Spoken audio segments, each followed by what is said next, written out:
सचखंड लेकर गए, वापस छोड़ा। आदरणीय धर्मदास साहिब जी को परमात्मा मिले, सचखंड लेकर गए, फिर वापस छोड़ा।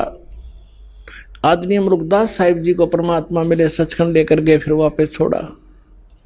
आदरणीय दादू साहिब जी को, आदरणीय गरीबदास साहिब जी को, आदरणीय गीसा दास साहिब जी को और अन्य भी जैसे नामदेव जैसे महापुरुष को मिले, तो उन्होंने वही मंत्र उनको बताया और उसका प्रमाण आपको अन्य महापुरुषों की वाणी से तो मौखिक बता दिया, प्रमाणित भी करूंगा, दिखाऊंगा कभी गुरु ग्रंथ साहिब के। अब आपको गुरु नानक साहिब जी ने कौन सा नाम जाप किया था, वो सतनाम कौन सा है, 2 अक्षर का, जिसके विषय में सावण सिंह जी परिचित नहीं कि सोए गुरु पूरा कहावे 2 अक्षर का वेद बतावे। तो ये दास बताओगा 2 अक्षर का वेद, और किस किस महापुरुष ने वो 2 अक्षर का जाप किया, देखिएगा। ये है जन्म साखी भाई बाले वाली, सब तो वड्डी भाई बाले Wali Janam Sakhi, doctor Jawahar Singh Kripal Singh and company.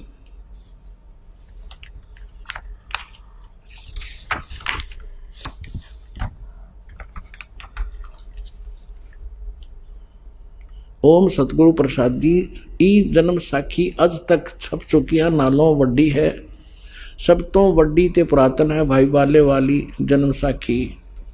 Shri Guru Nanak Dev ji दी पंजे साहिब दी साखी तो ते सदा 10 पातशाह दे जीवन समेत मुकम्मल साखियां हन। Doctor Jawahar Singh Kripal Singh and company, प्रकाशक हैं पुस्तकों वाली गली नंबर 8 बाग रामानंद अमृतसर, ये यहाँ से छपी है। इसके हम आपको ले चलते हैं समुद्र की साखी पे। ये समुद्र दी साखी, ये है समुद्र दी साखी और 547 पृष्ठ पे बाला संधु, बालाजी कह रहे हैं बाला संधु वाच, जैसे गीता में लिखा होता है ना भगवान वाच, बाला संधु वाच। बालाजी बता रहे हैं ताते हे गुरु अंगद जी, जद गुरु नानक जी अजीते कोलों अजीते पासों विद्या होए ता मर्दाने किहा सच्चे पातशाह जी असा समंदर ता देखिया पर लंका ना देखी जिथे रामचंद्र जी चढ़ाई कीती है। ता गुरु नानक जी कहा कि चलो भाई बाला ते मर्दाना तुहानू रंज नहीं करना, अखी मीटो, जा अखी मीट के अखी खोलियां ता समंदर दे कंडे किनारे खड़े होए ते आखण लगे बाला ते मर्दाना मेरे पीछे पीछे चले आओ, मुखों वाहिगुरु वाहिगुरु कहंदे आओ। ते आगे आगे गुरु जी और तुर पे जैसे धरती ऊपर तुरदे सन, उसी तरह समंदर ऊपर तुरन पे और जहाँ चले जावन ता पीछे बाला ते मर्दाना जावन ता मर्दाने विचार कीती कि गुरु नानक देव जी ओम सोहम जपदे जांदे हन। ता मर्दाना भी ओम सोहम लगा जपन, लगा गोते खावन, ता गुरु नानक जी देखन, ता मर्दाना गोते खांदा है। ता गुरु जी किहा मर्दाना गुरु दी करनी वल नहीं देखना, गुरु दे बचना पर चलना चाहिए। तू मर्दाना उहे आख जो असा आख्या है।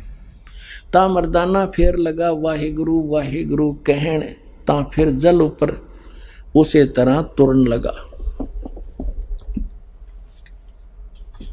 धर्मदास मेरी लाख दुहाई, ये मूल ज्ञान कहीं बार न जाई, मूल ज्ञान बाहर जो पढ़ी, तो बिचली पीढ़ी हंस न तरही।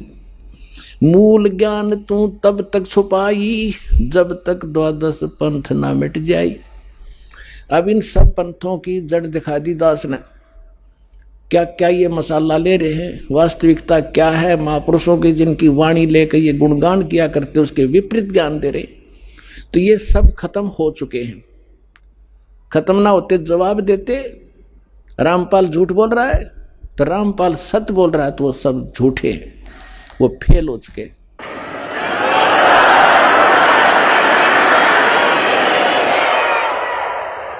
अब ये तो आपने पंजाबी वाली पढ़ी, अब हिंदी और सुना दिखाते हैं। कई भक्ता का डाउट रह जाएगा कि भाई हमने पंजाबी तो आती नहीं। देखो ये भाई बाले वाली श्री गुरु नानक देव जी की जन्म साखी, भाई चतर सिंह जीवन संघ अमृतसर।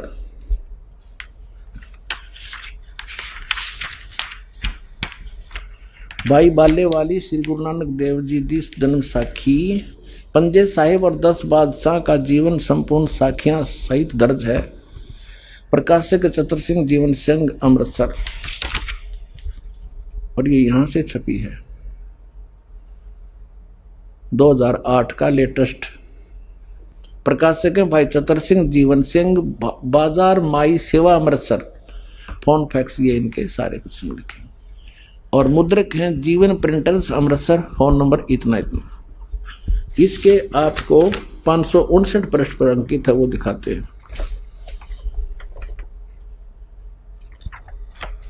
समंदर दी साखी 559 पृष्ठ पे, साखी समंदर की, साखी समंदर की।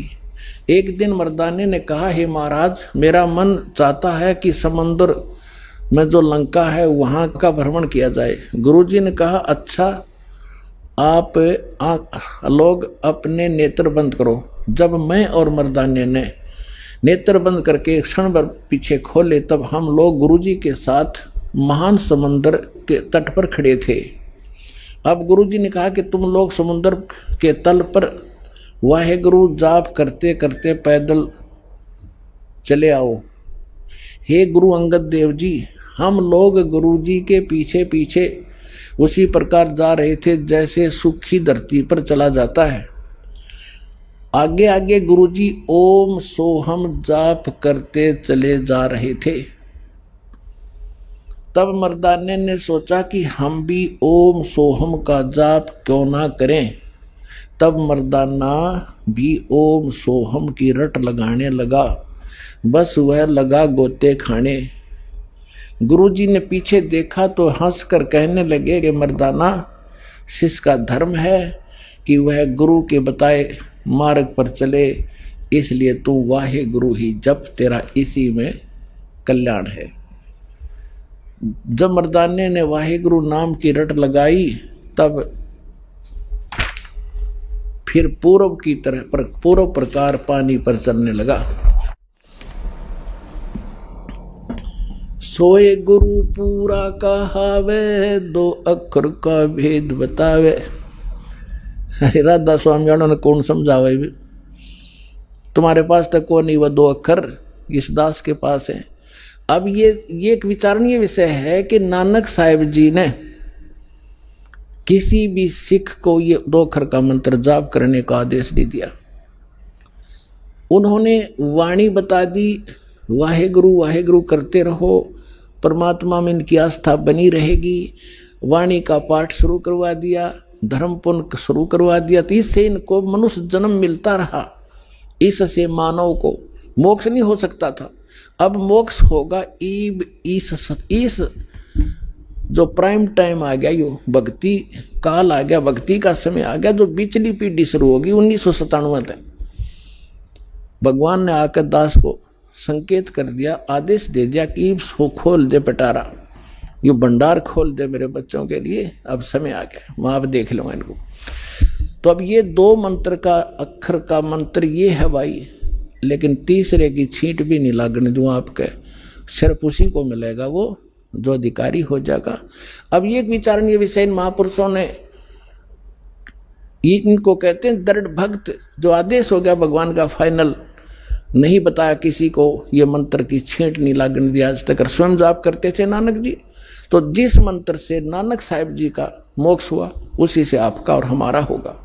और यही प्रमाण आपको जिन महापुरुषों को परमात्मा मिले उनको उन्होंने वही मंत्र बताया और उसी को जाप करके वो सतलोक गए। तो वो कंप्लीट कोर्स इस दास के पास है। आओ और अपना कल्याण कराओ।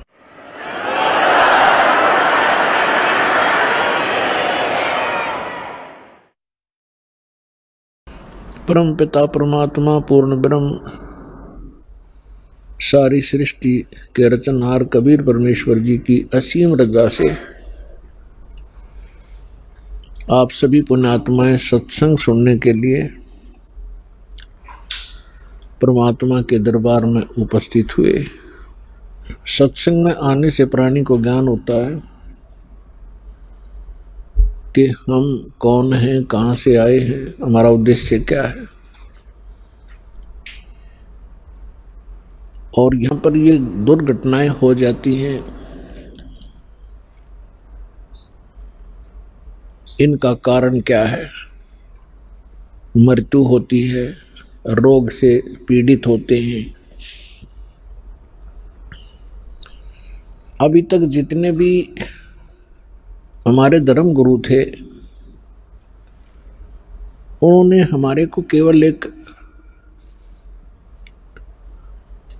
सामान्य सा ज्ञान सुनाया था। उनके ज्ञान का कोई सिर पैर नहीं होता था। किसी महापुरुष की वाणी को ले लिया, वेद या गीता के कोई श्लोक को ले लिया, पढ़ के सुना दिया, अर्थ अपने हिसाब से किया करते थे।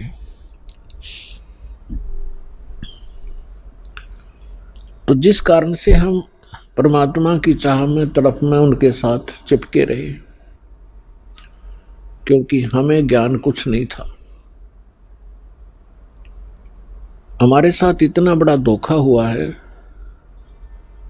कि शायद और कोई 10-20 लाख रुपए हमारे कोई हड़प ले, धोखा कर ले, वो कोई बड़ी बात नहीं। और मनुष्य जीवन के साथ जो बिना धोखा कर रहे हैं, इससे बड़ा आपके साथ कोई भी धोखा नहीं, इससे बड़ी कोई हानि आपको और हमको नहीं हुई। इस मानव शरीर का एक सांस कितना कीमती बताया है परमात्मा ने। कबीर कहता हूँ कई जात हूँ, कहूँ बजा के ढोल, श्वास जो खाली जात है ये 3 लोक का मोल।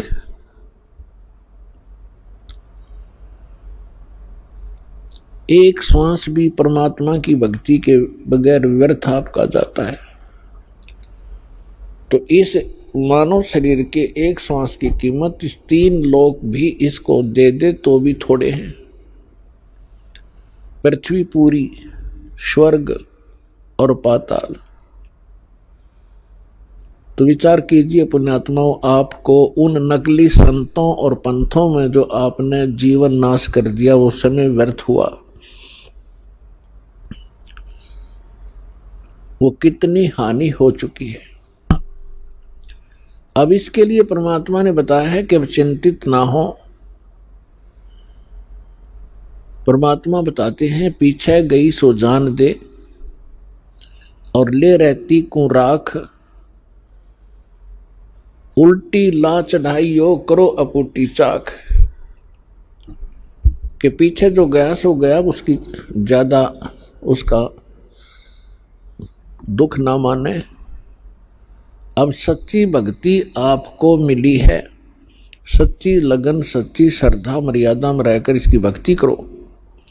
उसके लिए परमात्मा बताते हैं जीवन तो थोड़ा ही भला, जय सत्य सुमरण हो और लाख वर्ष का जीवना देखत रहनी कोई। बगैर भक्ति के चाहे लाखों वर्ष साधनाएं करते रहो, जो शास्त्र विरुद्ध है उनकी कोई कीमत नहीं, उनका कोई लाभ नहीं, यूजलेस होती है। और जीवन तो थोड़ा ही भला, जब सत्य सुमरण हो यानी सच्ची साधना हो, सच्चा नाम हो, सच्चे गुरु से प्राप्त हो, तो थोड़े ही समय में आपकी वह कीमत पिछली पूरी हो जाएगी। पिछला जो घाटा था वो पूरा हो जाएगा। पुण्यात्माओं, आप प्रथम बार आया है, कोई दूसरी बार, कोई तीसरी बार है। आप अभी बालक हो, बच्चे हो, जैसे भी आपका ये ज्ञान मैच्योर होता चला जाएगा,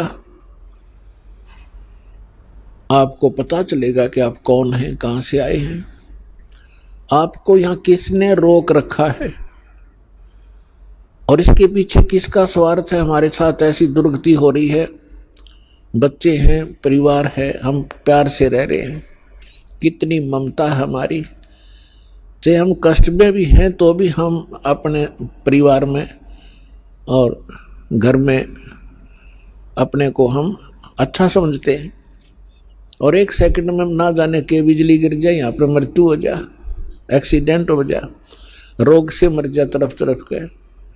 तो ये क्या है, ये बात समझाने के लिए परमात्मा आए थे। परमात्मा ने आकर के हमें ज्ञान दिया है कि तुम यहाँ के वासी नहीं हो, ये काल का लोक है, इसमें जब तक आप रहोगे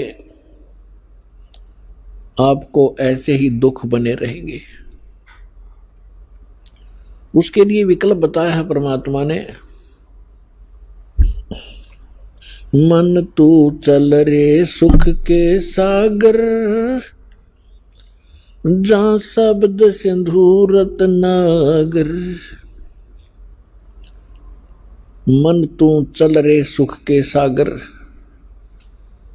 जहां शब्द सिंधु रत्नागर। भाई कोटि जन्म तोय भर मत होगे, कुछ ना हाथ लगा रे। कुकर सुकर खर बया बोरे, कौवा हंस बुगारे। मन तू चल रे सुख के सागर, जहाँ शब्द सिंधु रत्नागर। कोटि जन्म तन भर मत होगे, कुछ ना हाथ लगा रे। कोटि जन्म तोय भर मत होगे, कुछ ना हाथ लगा रे। कुकर सुकर खर बया बोरे, कौवा हंस बुगारे। मन तू चल रे सुख के सागर, जहाँ शब्द सिंधु रत्नागर। भाई कोटि जन्म तू राजा की न्या, मिटी न मन की आशा। कोटि जन्म तू राजा की न्या, मिटी न मन की आशा। भिक्षुक होकर दर दर घूम्या, ये मिला ना निर्गुण रासा। मन तू चल रे सुख के सागर, जहाँ शब्द सिंधु रत्नागर। इंद्र कुबेर ईश कीरे पदवी, ब्रह्मा वर्ण धर्म राया। इंद्र कुबेर ईश कीरे पदवी, ब्रह्मा वर्ण धर्म राया। विष्णुनाथ के पुर को जाके, तू बहुड़ अपूठा आया। मन तू चल रे सुख के सागर, जहाँ शब्द सिंधु रत्नागर। असंख्य जन्म तोय भर मत होगे, जीवित क्यों न मरे रे। भाई असंख्य जन्म तन मरत्या होगे, जीवित क्यों न मरे रे। द्वादश मध्य महल मठ बोरे, बोहर न दे धर रे। मन तू चल रे सुख के सागर, जहाँ शब्द सिंधु रत्नागर। दोजक भिष्ट सभी तय देखे, राजपाट के रसिया। दोजक भिष्ट सभी तय देखे, राजपाट के रसिया। तीन लोक से तरपत नाही, ये मन भोगी खसिया। मन तू चल रे सुख के सागर, जहाँ शब्द सिंधु रत्नागर। मन तू चल रे सुख के सागर, जहाँ शब्द सिंधु रत्नागर। भाई सतगुरु मिले, सतगुरु मिले तो इच्छा मिटे, पद मिल पदे समाना। सतगुरु मिले तो इच्छा मिटे, पद मिल पदे समाना। चल हंसा उस लोक पठाऊं, जो आदि अमर अस्थाना। मन तू चल रे सुख के सागर, जहाँ शब्द सिंधु रत्नागर। मन तू चल रे सुख के सागर, जहाँ शब्द सिंधु रत्नागर। चार मुक्ति जहाँ चंपी रे करती, माया होरी दासी। चार मुक्ति जहाँ चंपी करती, माया हो रही दासी। दास गरीब अभय पद पर से, वो मिले राम अविनाशी। मन तू चल रे सुख के सागर, जहाँ शब्द सिंधु रत्नागर। मन तू चल रे सुख के सागर, जहाँ शब्द सिंधु रत्नागर। पुण्यात्माओं, सत्संग उसे कहते हैं जिसके अंदर यथार्थ ज्ञान बताया जावे, आध्यात्मिक मार्ग का। और केवल परमात्मा के नाम पर कोई जागरण कर देना या कोई सुदामा कृष्ण की कथा सुना देना, राम और बिलनी की कथा सुना देना, यह सत्संग नहीं होता। सत्संग का अर्थ होता है यथार्थ ज्ञान, और जो सदग्रंथों से प्रमाणित हो और श्रोताओं को यथार्थ ज्ञान प्राप्त करा जाए, उसको सत्संग कहते हैं। और सत्संग परमात्मा ही आकर बताते हैं, ये हमारे सदग्रंथ भी प्रमाणित करते हैं। और परमात्मा की महिमा उनकी लीला से भी सवसिद्ध है कि वो परमात्मा सतलोक में रहते हैं, वहाँ से गति करके आते हैं, यहाँ अपनी जानकारी वे स्वयं ही बताते हैं। ये वेद भी प्रमाणित करते हैं। और फिर जिन महापुरुषों को परमात्मा मिले हैं,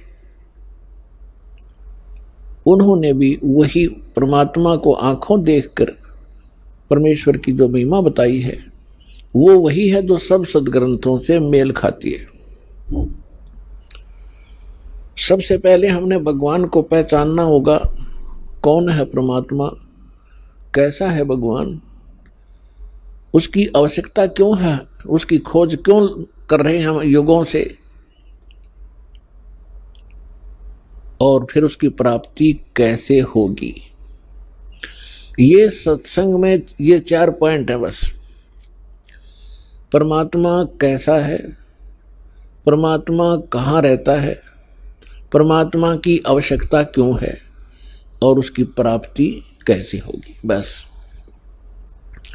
यदि ये कंसेप्ट क्लियर हो जाते हैं तो आप भगत बन गए। गीता अध्याय नंबर 2 के श्लोक नंबर 53 में कहा है, 53 में, कि अर्जुन, जो भिन्न भिन्न प्रकार के भ्रमित करने वाले वचनों से तेरी बुद्धि हटके एक परमात्म ज्ञान पर यानी यथार्थ ज्ञान पर स्थिर हो जाएगी, तब तू योगी बनेगा। योगी माने भक्त। तब तू योग को प्राप्त होगा, अर्थात तब तू भगत बनेगा। नहीं तो तुझे कोई डगमग कर देगा, अगे साधना ठीक नहीं तेरी, ये मार्ग ठीक नहीं, ऐसा कहीं नहीं लिखा। तो पुण्यात्माओं, दास का उद्देश्य सबसे पहले यही रहता है कि आपको ऐसा दृढ़ कर दूं, आपको भगत बनाऊं, और फिर भक्ति तो आप पे हो जाएगी। फिर भक्ति में झंझटे नहीं रहेगा, क्योंकि डगमग नहीं हो सकते आप। और यथार्थ मंत्र 100 प्रमाण देकर आपको सिद्ध कर देगा दास कि इस भक्ति और साधना, इस भगवान के अतिरिक्त और ना कोई भगवान है, ना कोई और साधना है, और ना ही इसके अतिरिक्त पृथ्वी पर कोई ज्ञान है। अब परमात्मा को पहचानने के लिए हमने कुछ आधार मानना होता है। जिन सदग्रंथों को हम सत्य माना करते थे, हमारे पवित्र वेद, पवित्र श्रीमद् भगवद गीता, पवित्र पुराण, और इसके साथ साथ हम अन्य धर्मों के ग्रंथों को भी महत्व देते थे। पवित्र गुरु ग्रंथ साहिब, पवित्र कुरान, पवित्र बाइबल। तो पूरे मानव समाज को ये 4, 5, 7 जो सदग्रंथ हैं, इन सभी पूरा विश्व आ जाता है जो इन पर आधारित है। और ये सदग्रंथ हमें क्या ज्ञान देते हैं, उसको न तो गुरु ग्रंथ साहिब को सिख समझ सके वर्तमान के, और न ही वेदों, गीता और पुराणों को हिंदुओं के गुरु ये आचार्य शंकराचार्य और ब्राह्मण समझ सके, और न ही कुरान को ये काजी और मुल्ला समझ सके, ये पीर भी नहीं समझ सके। ऐसे ही बाइबल को उनके फादर और उनके वो अनुयायी नहीं समझ सके कि बाइबल बताना क्या चाहता है। एक ही उदाहरण से समझदार को संकेत पर्याप्त होता है। पूरे ईसाई धर्म के अंदर किसी से पूछ कर देख लो, what is the form of God. बालक भी लेकर बड़े तक कहेगा गॉड इज फॉर्मलेस, परमात्मा निराकार है।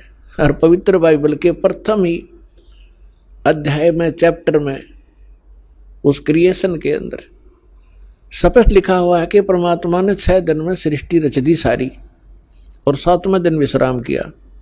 तो परमात्मा ने 6ठे दिन कहा और बाकी रचना करके 6ठे दिन कहा कि मैं मनुष्य की रचना करूंगा। पशु पक्षी पहले रच दिए, पेड़ पौधे रच दिए, फिर कहा कि मैं मनुष्य को अपने अनुसार, अपने स्वरूप के अनुसार रचूंगा। और ऐसा ही परमात्मा ने मनुष्य को अपने जैसा बना दिया। तो परमात्मा फॉर्मलेस क्यों कर हो गया। ऐसे कुरान शरीफ किसी भी मुसलमान भाई को पूछ कर देखिएगा कि परमात्मा कैसा है। परमात्मा बेचून है, निराकार है। सूरत फुरकानी, पवित्र कुरान शरीफ के अंदर सूरत फुरकानी 25 आयत 52 से 59 में कंसेप्ट क्लियर कर रखा है।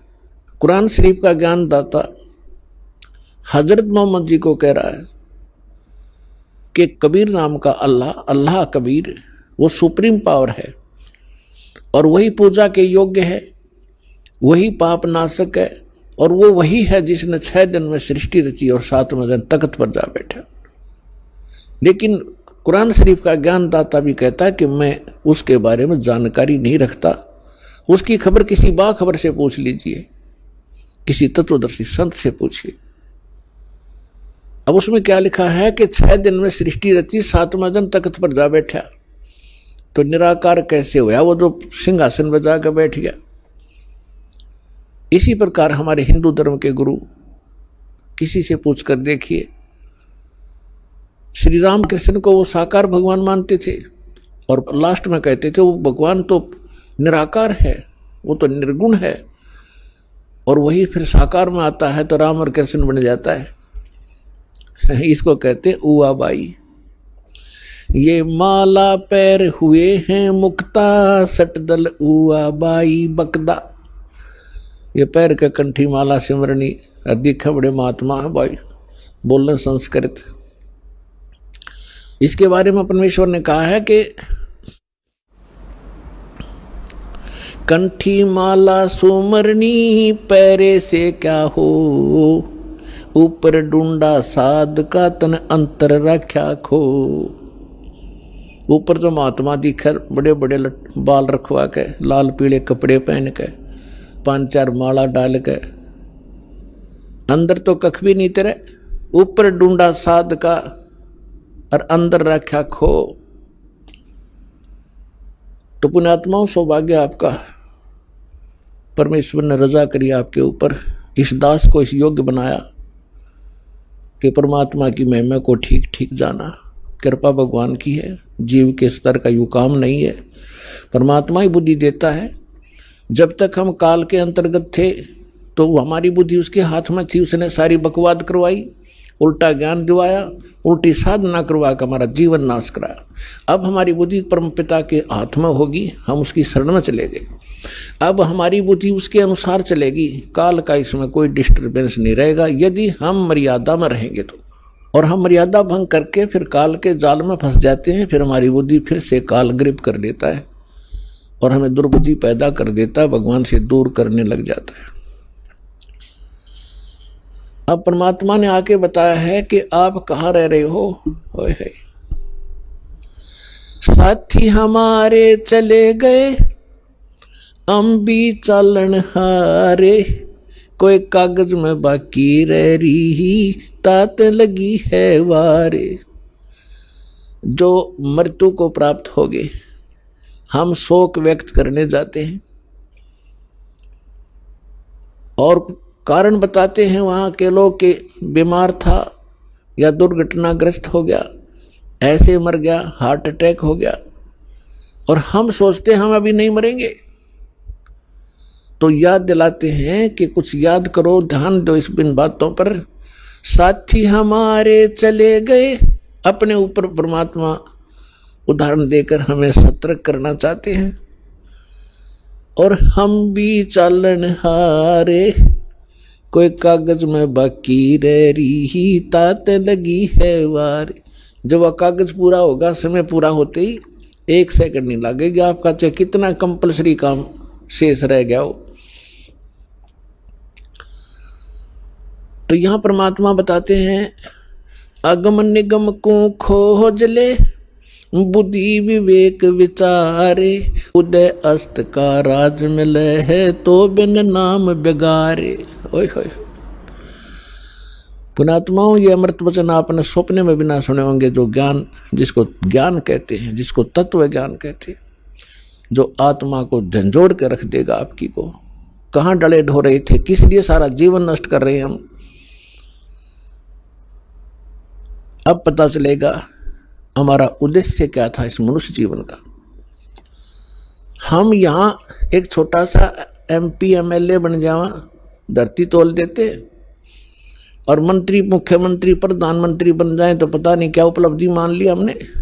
ये हमारी बाल बुद्धि है।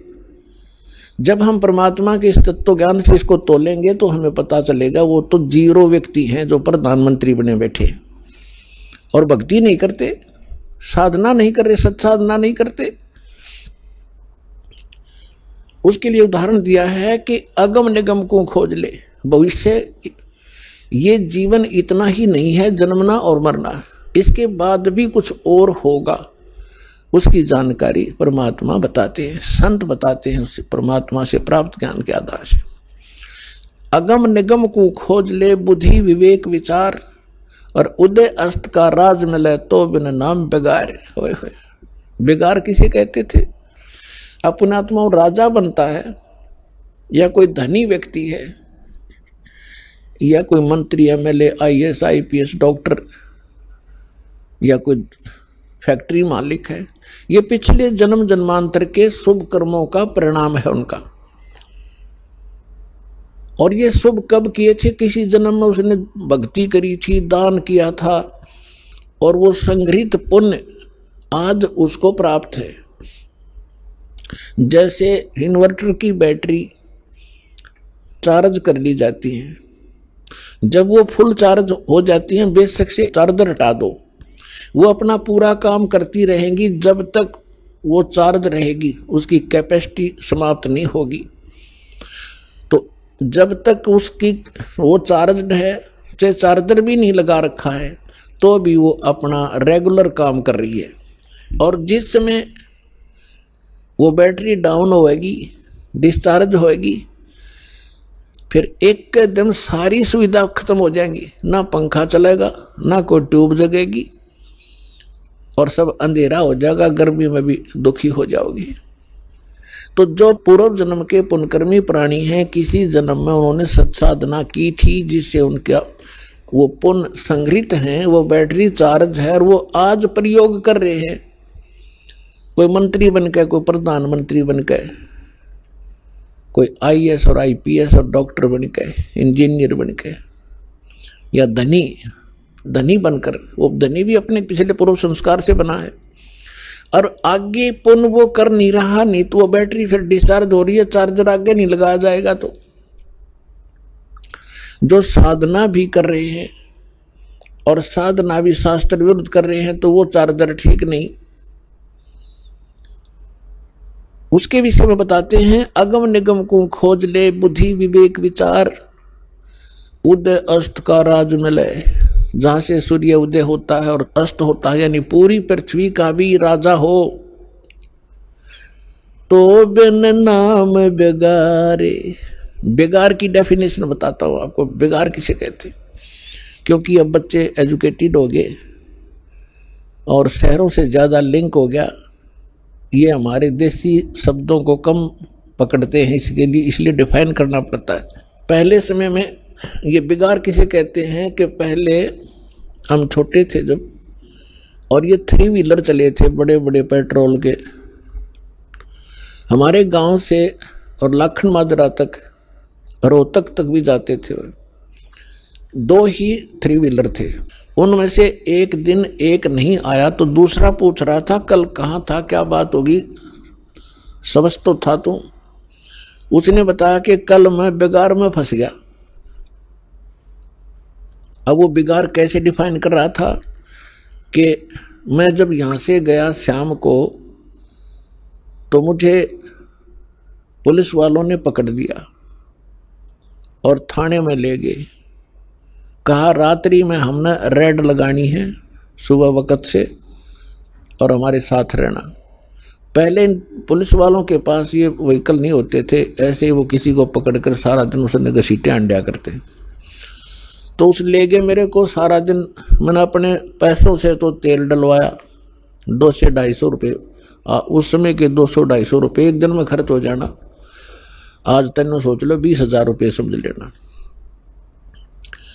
और सुबह 6 बजे लगे थे मुझे, इधर चल उधर चल, सारा दिन। और रात के 12 बजे छोड़ा, अगले दिन रात्रि को 12 बजे छोड़ा। और सारा दिन पहिया टेका नहीं, कभी इधर ले गए कभी उधर ले गए, 100-200 किलोमीटर घुमा दिया। अपने पल्ले से रोटी खाई, अपने ही पैसे का तेल डलवाया, और ऐसा लगा था जैसे पहिया टेका नहीं, बहुत बड़ी कमाई कर रहा होगा। सारा दिन 4 व्हीलर चलता है दिखा था, वो 3 व्हीलर। वो कहता था कल मैं बेगार में फंस गया। बेगार बीन वो 3 व्हीलर तक खूब घूम रहा था, कमाई हो नहीं रही थी, खर्चा घर से हो रहा था, इसको कहते हैं बेगार। इसी प्रकार परमात्मा बताते हैं कि उदय अस्त का राज मिले, पूरी पृथ्वी का राजा हो, उसके सारे ठाठ बाट दिखाई देते हैं, आगे पीछे उसका सेना चलती है, वही गाड़ियां चलती हैं, बड़ी जय जयकार होती है, और वो लगता है बड़ी महिमा वाला है और बड़ी वो सेवा कर रहा है, ये काम कर रहा है। वो तो उस 3 व्हीलर की तरह स्पीड खींचे दिखा है, पर करते खर्च रहा सब कुछ, यानी अपने पुण्य को नाश कर रहा है, भविष्य का उसका कुछ नहीं बन रहा। उसके बाद फिर क्या होगा? कबीर हरि के नाम बिना ये राजा रसब हो, मट्टी लदे कुम्हार के भाई घास न डाले कोई। ओए होए, के बुंडी बनेगी भाई के साथ देखना। आज तो राजा बनकर चौधरी पाक रहा, हर कल गधा बनकर खड़ा होगा, तब देखना क्या होगा।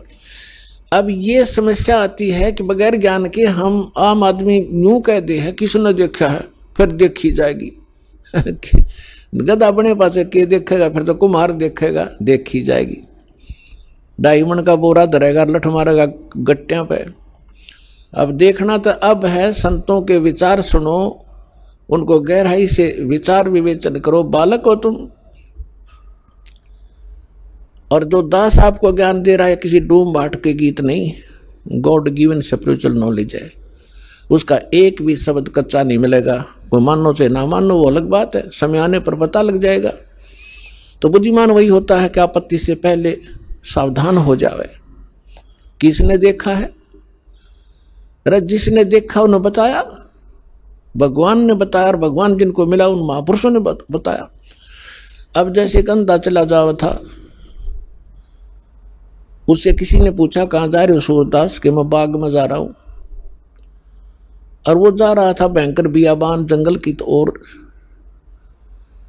तो उस आंखों वाले व्यक्ति ने कहा कि सूरदास आप गलत जा रहे हो, ये दिशा ठीक नहीं, ये बाग नहीं, तेरी जान का झाड़ बनेगा, आगे खा जाएंगे हिंसक जानवर, तुझे पाड़ कर, इधर मत जा। तो वो अंधा उस समय ये कहे कि किसने देखा है कि आगे जंगल है, आगे भयंकर जानवर भी हैं उसमें, और फिर कर देखी जाएगी। उस अंधे न तो दिखता ना, आंखों वाले क्यों मानता ना, तो पड़बाड़ में फिर जा, सारा काम वही होगा जो आंखों वाला बता रहा है उसको। तो पुण्यात्माओं, ये महापुरुष जिनको भगवान मिले वो आंखों वाले थे, और उन्होंने इसी मोटे मोटे ग्रंथ बनाए आपके लिए कि सावधान हो जाए हमारे इस अनुभव को पढ़ करके, इनका जीवन जोखिम में ना होए। और अब हम कहें किसने देखा है और फिर देखी जाएगी, तो उस अंधा भी उस शराब पी रहा होगा जो ये बात कहेगा। तो हम जो भक्ति मार्ग ग्रहण नहीं कर रखा जिन्होंने, और केवल इन बकवादों में, राजनीति में, माया जोड़ में लग रहे हैं, वो अंधा भी और शराबी पी रहा है। कबीर ये माया अटपटी, सब गट आन अड़ी, किस किस को समझाऊं या को भांग पड़ी। परमात्मा कहते हैं मैं किस किस को समझाऊं, सभी ने एक रट लगा रखी है, माया जोड़ लूं, कोठी बना लूं, और बस बैंक बैलेंस बना दूं। परमात्मा कहते हैं ये भांग पी रखी तुमने काल की। कबीर ये माया अटपटी, सब गट आन अड़ी, और किस किस ने समझाऊं या कुएं भांग पड़ी। जैसे शाम के समय शराब के ठेके पर 5-4 शराबी घूटी लाकर आ रहे हों, उनकी गतिविधि और उनकी भाषा देखो, एक जैसी सबकी, एक जैसी भाषा, एक जैसी चाल, ऐसे लटखड़ाते चलेंगे और बोलेंगे तो ऊट पटांगा बकवाद करते हुए दिखेंगे। तो परमात्मा कहते हैं इस काल ने तो इस 21 ब्रह्मांड में भांग गिर रखी है बगैर तोली, और इस भांग को पिए फिर रहे सारे के सारे प्राणी। और जिसको भी ज्ञान की चर्चा की जाती है, नौका किसने देखा, फिर देखेंगे, फिर के देखा कल मृत्यु हो जाएगी, खाक देखेगा फिर। परमात्मा कहते हैं काल करे सो आज करे, आज करे सो अब, और पल में प्रलय हो जाएगी, फिर करोगे कब। अब यहां की व्यवस्था बता रहे हैं परमात्मा कि पतझड़ आवत देख कर बन रोवे मन माही, ऊंची टहनी पात थे वो आज पीले हो जाही। पात जड़नता यूं कहे सुन भई तरवर राय, अब के बिछुड़े नहीं मिले न जाने कहाँ गिरेंगे जाए।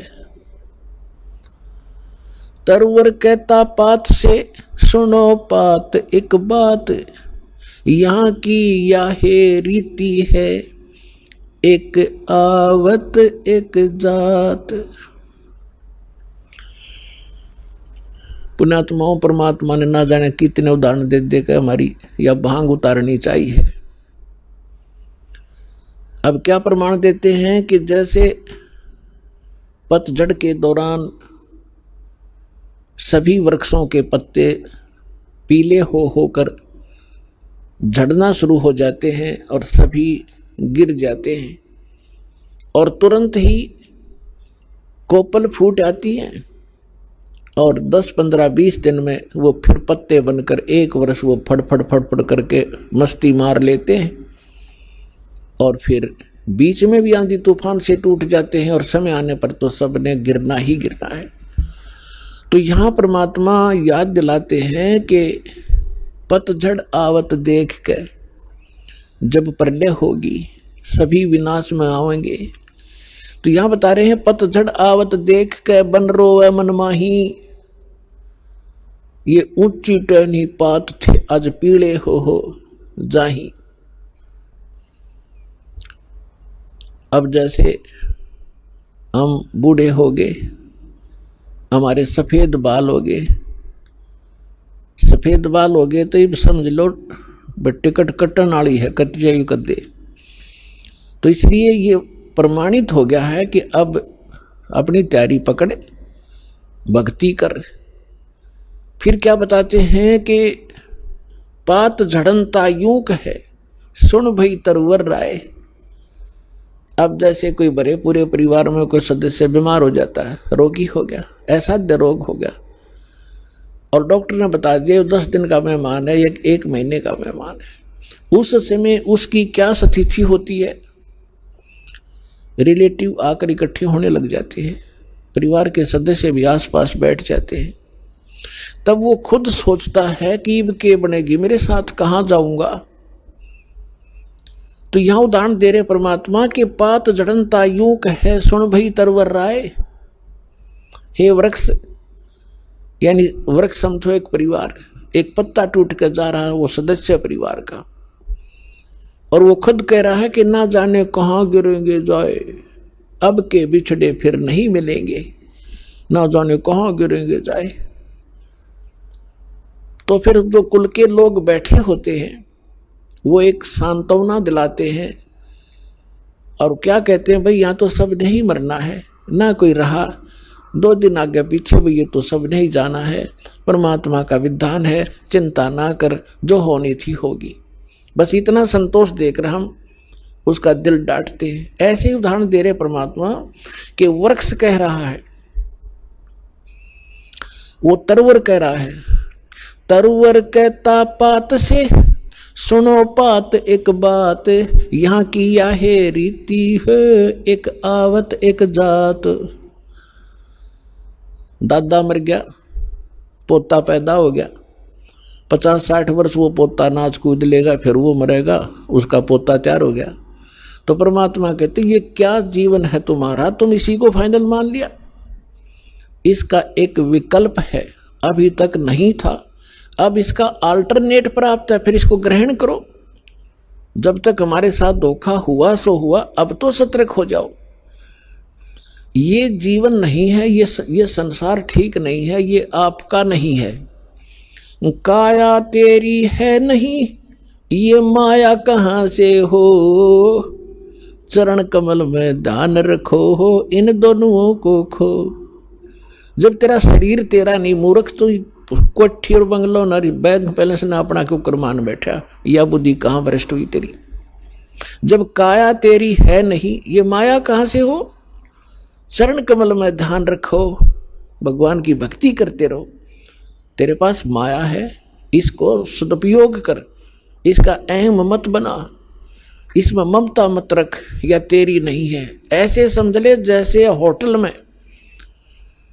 होटल में जाकर रेस्टोरेंट में कोई सेठ व्यक्ति रह रहा है, वहाँ की कुर्सी मेज पलंग टीवी सारा कुछ उपलब्ध है, आपको एसी लगा है, कूलर लगे हैं, पंखे लगे हैं, ट्यूब है, आप उनको प्रयोग कर रहे हैं, करते रहो, क्योंकि आपका जो रेंट लग रहा है, किराया चलते समय आपका नहीं है। वो कहते उन कुर्सियां ना अपने समझ बैठे और उस टीवी ने ठा के चालन दे, कोई नहीं जान देगा वहां से।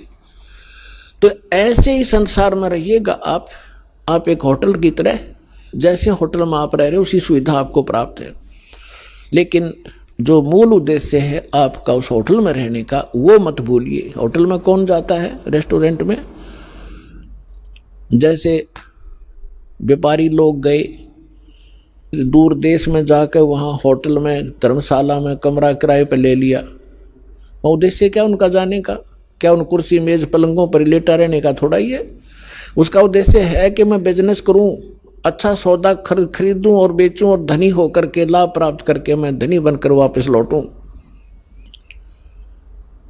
तो जो सेठ साहूकार जो पूंजी लेकर गया था, उस पूंजी से उसने सौदा किया और दुगने तिगने चुगने करके अपने घर पे आ गया, तो साहूकार कलाया।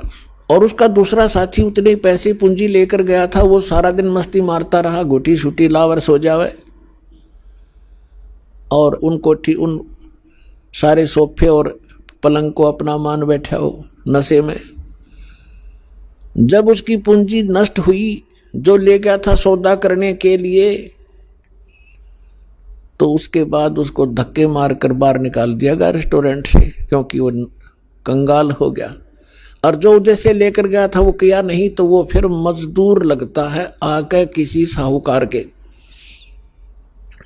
इसके विषय में परमात्मा हमें याद दिलाते हैं ये सौदा फिर नाही संतो यो सौदा फिर नाही, ये सौदा फिर नाही रे संतो यो सौदा फिर नाही। लोहे जैसा ताव जात है, लोहे जैसा ताव जात है, काया दे सराही रे संतो यो सौदा फिर नाही।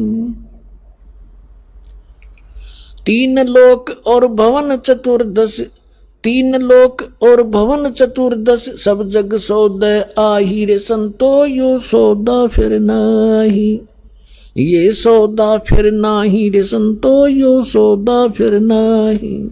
दुगने तिगने किए चौगने, दुगने तिगने किए चौगने, और किन्हू मूल गवाई रे संतो यो सौदा फिर नाही, यो सौदा फिर नाही रे संतो यो सौदा फिर नाही।